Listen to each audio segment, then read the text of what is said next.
Hello and welcome. My name is Guillermo Telles Hernandez, and this is my game review of the board game I made myself called Manhood, based off Monopoly.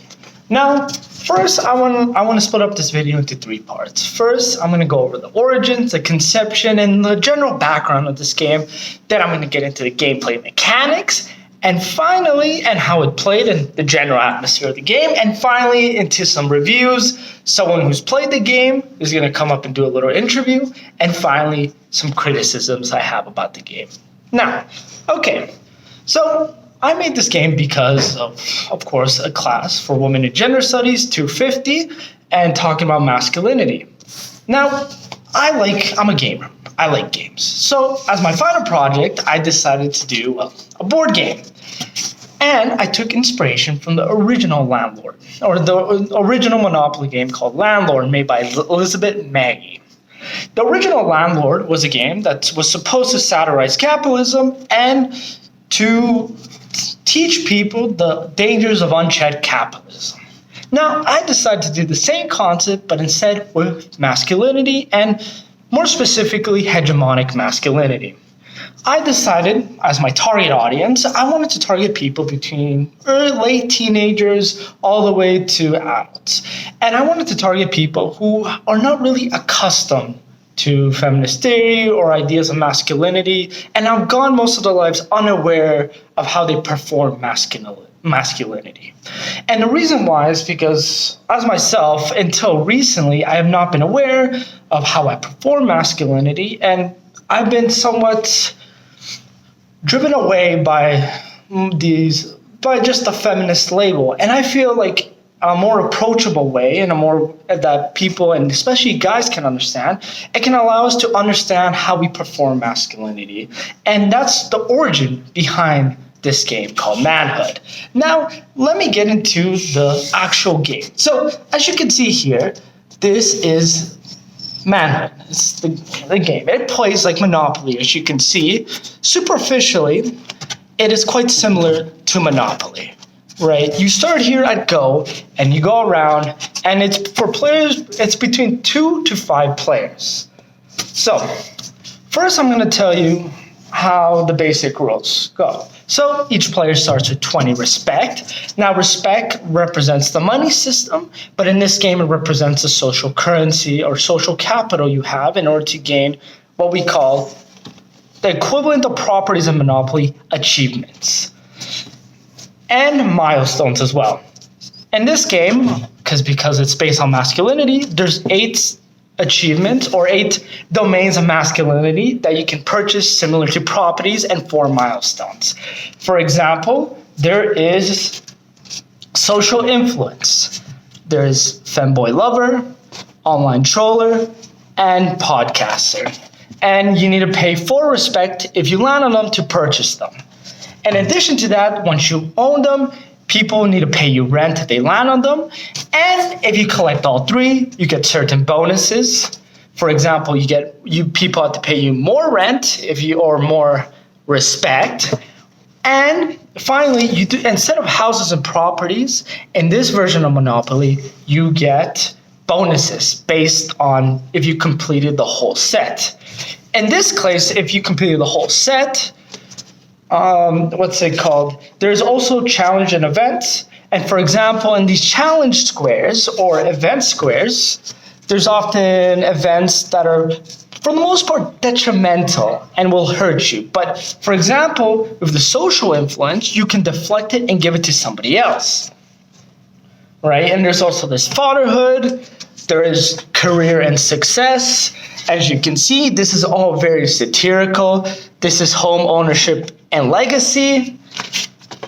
This is the physical ideal. And like you can see, and also this is a substitute for jail. This is high crisis. So as you can see, this is highly satirical and very fun and very, just outrageous at times. It's almost like a Cards Against Humanity vibe. And the point is to go around and try to collect as many achievements as you can at as many milestones.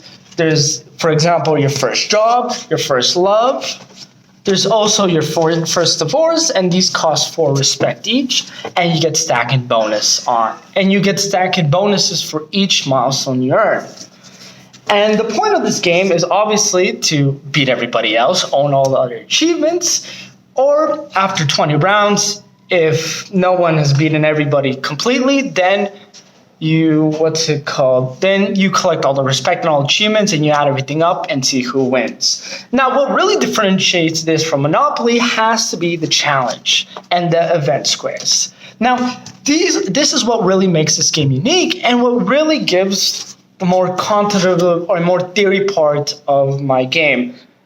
Especially related to masculinity. Now, for example, the challenge squares, more often than not, are events that can happen that are quite detrimental. For example, in one of the events similar to community cards or chance, there's an event that says you got caught with your mistress. Now, if you got caught with your mistress, and depending on which which achievement sets you have, it may be positive or negative. For example, the one if you get caught with the mistress, if you have any of the father sets or just one, then you either lose everything or you pay respect. But if you own the romance or a romance achievement set, you actually gain 4 respect. And it's supposed to be a sort of dynamic gameplay.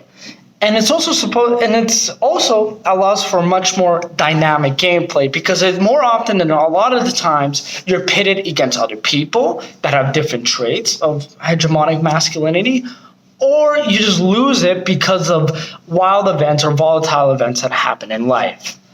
Now, the reason why I wanted to implement this aspect is to show how, first of all, how fragile hegemonic masculinity and just how fragile it is, and just small little things could affect it. For example, if there's a challenge card that says, oh, you got caught with your homie in the closet, you either have a choice to bring down your homie or only bring down yourself. Or when I mean homie, another player.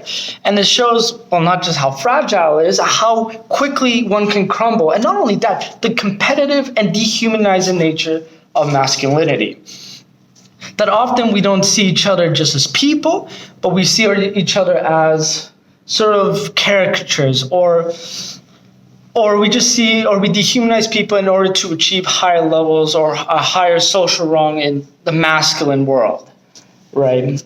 And also, so that is the gameplay, and yes, and also there's some basics. This is similar to free parking, and of course there's the high crisis. Like I said, this is the funniest part. You're in the jail or the high crisis for 3 rounds. You either have to pay out and you cannot access any of your bonuses. And of course, there's collect respect. Here you go.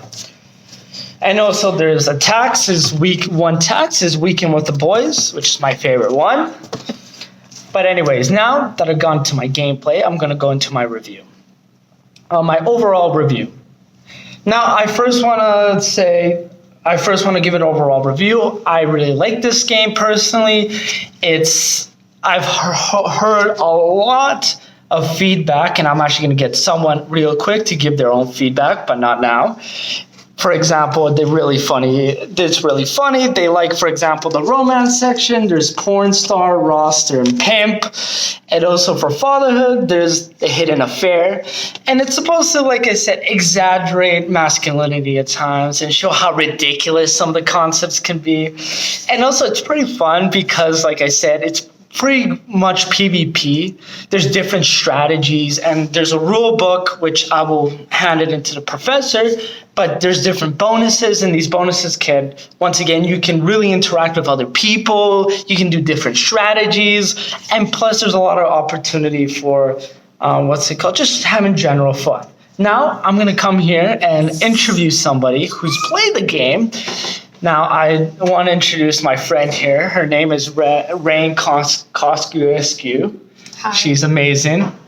Don't be shy. She'd be a little bit shy. But anyways, give an interview. How do you like this game? What is the favorite? First of all, say a little bit about yourself and just how much fun you had playing this game and what are your favorite aspects about it.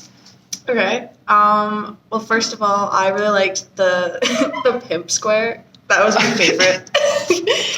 Just for reference. Yeah.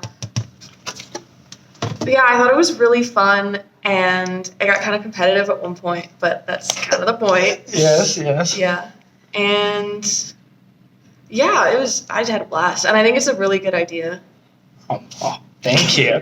Also, it was pretty fun with the role playing. There's a lot of role playing opportunity. Rain really liked it when she was the femboy owner here. I did not say that. She's a little bit shy on camera. But anyways, thank you, Rain, for the interview. Yes. Now, finally, some criticisms about the game. Obviously, the main criticism has to be that it's somewhat unbalanced at times. For example, there is some achievement sets that are a little bit more, overpowered than others. For example, the career one is a little bit overpowered if you know how to work it correctly. You get, for example, +2 respect per turn, which could be it's +1 respect per turn, which if kept for a long time can be quite OP. And generally also too, it is quite a bit too dynamic at times. Sometimes you don't even get to own or achievements for too long, but I don't know if that's really a bad thing. In terms of gameplay, it kind of is, because people do want to hold on to some achievements a little bit longer, but obviously it's supposed to more show the really, the really tentative and just perilous or fragile nature of masculinity, and how some achievements can be brought down by a stupid event, right? And another criticism has to be that the money system is not the most fleshed out, but once again, it's mostly has to do with its social aspect of the game, its dynamic gameplay, more than really, because while it is attempting to mimic Monopoly in some aspects, it is quite distinct in how it does it. And a final criticism is that it's kind of too boyish. And while it is good for my target audience, which is men who really haven't really examined their masculinity, have just kind of gone along, the frat boys or sort of guys who just never really examined their masculinity. It's supposed to target them, and obviously you can see it's pretty heteronormative, a lot of these concepts, and they are really male-centered, and that may obfuscate some of the deeper meanings, and it may have some problems fully explaining it, because you can only go so far in a satirical, sort of like outrageous manner. You can only have so much like thought that can be provoked because of that. It's mostly there just to challenge superficial ideas and really allow people to think deeper about their masculinity and the fragility of it and just how dehumanizing it is. It's supposed to be more of a first step into examining your masculinity. And and I just want to say I really had a fun time. It's funny enough, just before I do end this, I had girls help me out, and for some sections for this section, I had a girl who didn't grow up with a father do the fatherhood. I had a girl who never did a job do the job part or the career part, and I did a girl who never worked out in her life or did any sports do the physical ideal part. It was a good time, and I really like doing this project. And I also think that this YouTube review is done in a way that I can actually access my audience, as a lot of people who watch these types of reviews and videos also tend to be men like I said, who haven't really explored their masculinities or delved deeper into them. So this is really why I'm doing this sort of YouTube review, in order to dig in and really find the audience that this game is supposed to target. And yeah, I've attached a PDF scanner of this on there. I've also attached some rules for in my final project, and I will upload this video and give you the link to when I hand this final project in. Thank you very much, and hope you enjoyed this review.